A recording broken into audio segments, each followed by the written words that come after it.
I was home all alone for the weekend. My parents had gone out of town for a wedding and I had the place to myself. I didn't mind though. I liked the solitude. I could stretch out on the couch, watch whatever I wanted, and eat junk food without anyone judging me. So that's exactly what I did. I made myself some popcorn and settled into a movie. But as the night went on, something felt off. It started when I was in the kitchen getting a drink.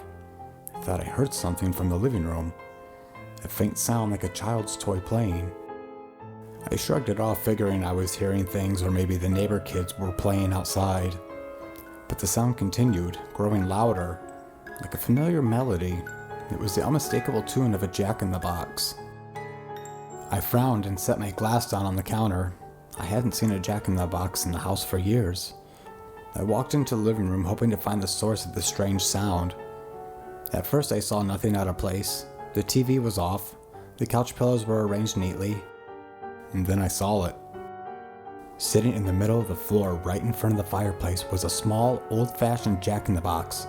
Its painted face was cracked, its cheerful clown grin now chipped and faded, and the music.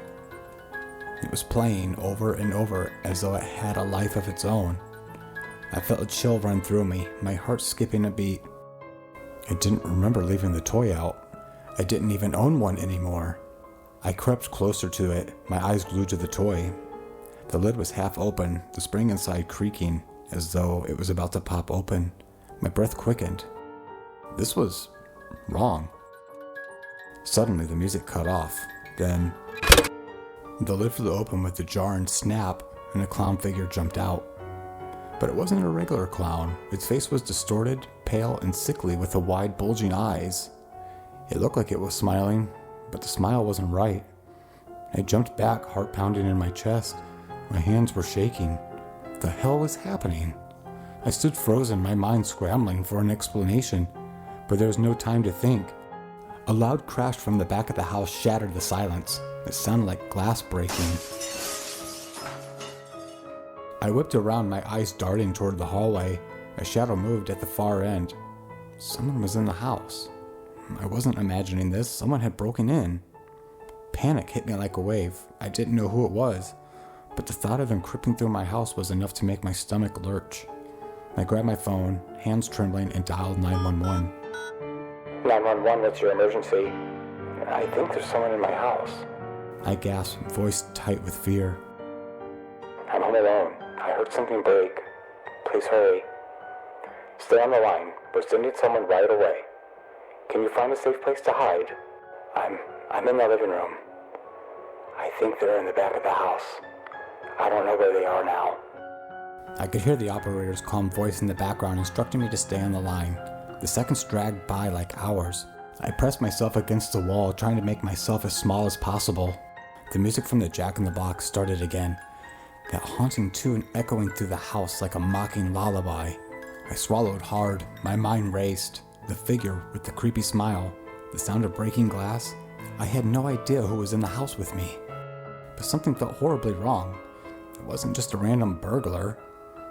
I had a feeling this was no coincidence. Then I heard footsteps. Slow, deliberate, coming closer. The floorboards creaked and a shadow appeared in the doorway. A figure emerged from the darkness. A man, his face hidden by a mask, but I could see a glint of something in his hand. A knife. He stepped into the living room, his eyes scanning the space, and then they locked on to me. My blood turned to ice. The operator was still on the line, but I couldn't speak. My throat was dry, my mind numb. The man's lip curled into a twisted grin as he raised the knife. Then, suddenly, the sound of sirens filled the air, drowning out the eerie music. The man's head snapped towards the window. He hesitated, his eyes flickering between me and the door. I took a deep breath, knowing the cops were closing in. The figure made a run for it, rushing towards the back door as the sirens grew louder. I heard the front door burst open moments later, and voices shouting. It was the police, thank God. I slumped to the floor, my body shaking. I couldn't believe what had just happened. The man was caught not far from the house, and the police assured me they had him under control. But the question still gnawed at me. Why had he come here? How had he known I was alone? I stared at the jack-in-the-box on the floor. The music had stopped, but it was no less chilling. The toy, that haunting melody, it felt like a warning. The police said it was just a random break-in, but I knew in my gut there was something more to it. Something sinister. I couldn't shake the feeling that that clown smile would haunt me long after the sirens had faded.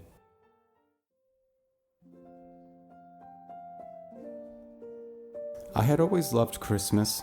The lights, the tree, the warmth of the house against the cold winter air. But this year it was different. I was home alone for the first time, my parents away visiting relatives, and my friends were all busy with their own holiday plans. I didn't mind at first. It was peaceful, almost magical, like I had the entire house to myself. Around midnight, I sat on the couch watching a Christmas movie. I heard a soft knock at the door. Who would be here on Christmas Eve? I didn't expect anybody, and the streets had been empty all night. I glanced out the window. Nothing but snow and streetlights. Another knock, louder this time. Hesitant, I stood up, trying to ignore the chill crawling up my spine. I peered through the peephole. No one. I was about to turn away when I heard again, soft and deliberate, like someone tapping their fingers against the door. Hello? I called, my voice shaking. No answer. I backed away from the door, my heart pounding when I noticed something that made my blood run cold. A small gift sat on the doorstep, wrapped in gold wrapping paper with a red bow on top. I didn't remember seeing it there earlier when I checked. I opened the door just enough to grab it. There was no card or a sign of who it was from, only the eerie silence of the night. I closed the door quickly, locking it, and turned the gift over in my hands. My fingers trembled as I pulled at the ribbon. Inside was a porcelain doll. Its eyes wide open, its expression unsettling, lifelike. It looked too real, too alive. I shivered, placing it on the table as I tried to shake off the growing sense of dread. The house felt colder now, the air thick with something I couldn't name. I reached for my phone to call my parents, but the screen was blank. No signal. Then, from upstairs, I heard it. A soft creak, followed by the unmistakable sound of footsteps. Heavy, dragging footsteps. I stood frozen, my pulse racing. I grabbed the nearest object, which was a lamp. I slowly made my way towards the stairs. The footsteps grew louder. My breathing quickened. I reached the bottom of the staircase and saw a shadow flicker at the top. Hello? I called, my voice trembling.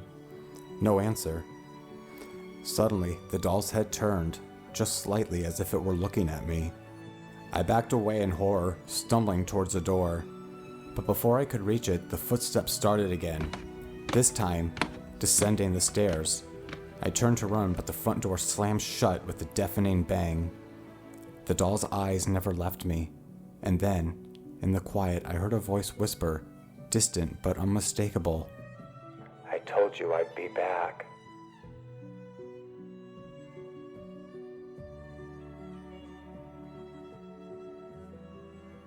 I never thought my parents would go this far. It started innocently enough with them telling me they were going away for the weekend to visit family. I was 16, old enough to stay home by myself. They said they'd leave me a list of things to do, check in every few hours, and everything would be fine. But something about this weekend felt different. It started the first night. I was sitting on the couch, scrolling through my phone, when I noticed something odd. A text from my mom. She never texted me late. Don't go out tonight. Promise me. The message was short and direct. I laughed it off, thinking maybe she was just being overly protective. I texted back, joking about it, saying I was planning on staying in anyways. Her response was almost immediate. Seriously, it's important. I brushed it off as paranoia, but the nagging feeling stuck with me. I spent the evening watching TV, glancing out the door every few minutes. It was quiet. Even the house seemed still, like something was wrong, even though I couldn't put my finger on it. I went to bed, but sleep didn't come easy. Every noise in the house made me tense, every creak on the floorboards, the rattle of the window. I told myself it was just my imagination, but the unease lingered. Around 2 a.m. I woke up to a loud bang from downstairs. I shot right up in bed, my heart racing. The sound had come from the kitchen. It wasn't the wind or the house settling. It was something real. I grabbed my phone and texted my mom. Mom, are you there? No reply. I waited a minute, but nothing. I wasn't sure whether to call the police, but something told me to check it out first.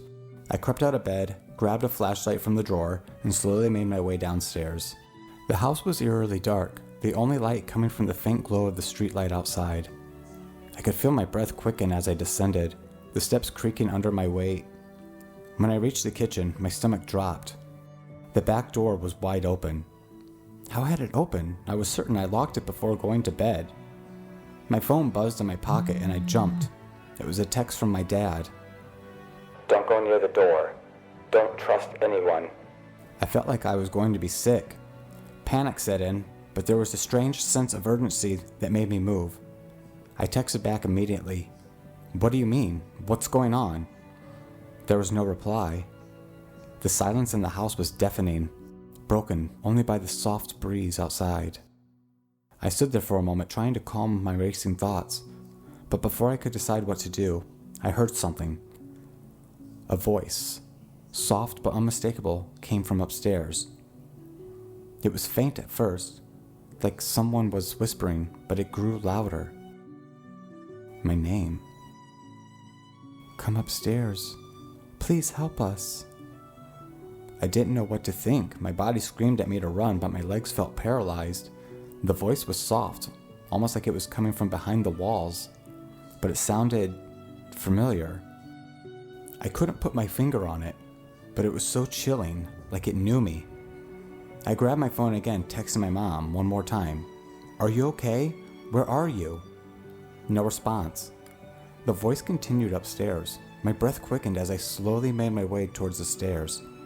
I couldn't explain it, but something in my gut told me I had to go up there. The moment I reached the landing, the voice stopped. The silence was suffocating. My eyes scanned the dark hallway. The shadows seemed to grow longer and darker. I slowly walked down the hall to my parents' room. The door was slightly open. I pushed it open, my heart pounding, and then I saw it. There was a note on the bed folded neatly, as if someone had placed it there just for me. It read, "We hope this teaches you a lesson." I was still trying to process what I was seeing when I heard footsteps behind me. I spun around, heart in my throat, and froze. A man, a tall figure dressed in black, stood in the doorway. His face was obscured by a mask, one I couldn't recognize. He stepped forward, and my instincts screamed to run, but my body refused to move. My legs felt like concrete. But before I could react, another text came through. It was from my mom. We told you not to trust anyone. It was never about the weekend.